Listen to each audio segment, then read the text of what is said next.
In a sport as dynamic and competitive as Formula One, team decisions can change the course of an entire season.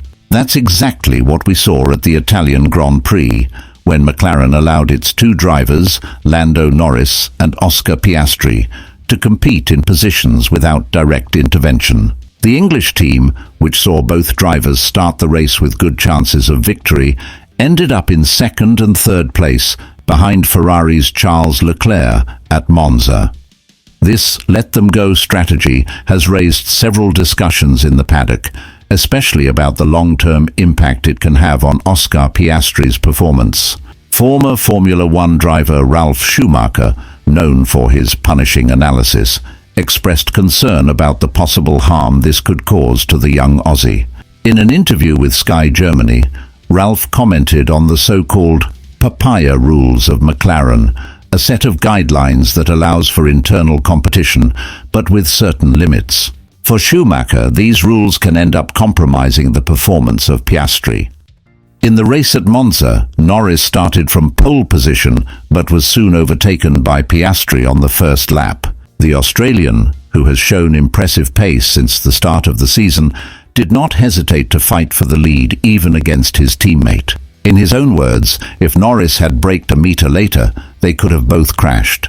McLaren then told the drivers they could continue racing as long as they respected the rules of the game, a situation that Schumacher sees with caution. According to Ralf, although Oscar was fast and a little hard with Norris, his approach was necessary to avoid passing the entire race under pressure from the British.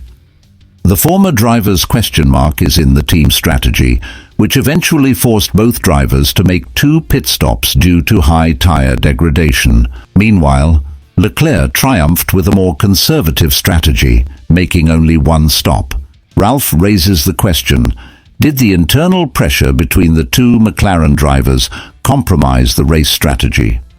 McLaren team chief Andrea Stella also admitted that tough choices may be necessary in the future. Although both drivers still have a mathematical chance of winning the title, Lando Norris is in a better position in the championship.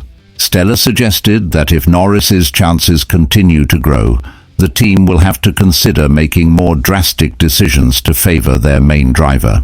"We need to prepare some things that can help Lando," the team leader said. However, Ralf Schumacher warns that McLaren needs to be careful with Oscar Piastri. For him, asking the Aussie to back off to favor Norris can have a profound impact on his performance. If you tell a driver to back off, it can almost destroy his performance, the former pilot commented, referring to the competitive mindset that Piastri has brought to the team since his debut. The internal dynamics of McLaren therefore remains a delicate issue as the season progresses and the chances for the title begin to narrow. What do you think of the McLaren stance? Should they prioritize Norris or keep the drivers equal? Leave your comment below and don't forget to sign up for more news and reviews from Formula One.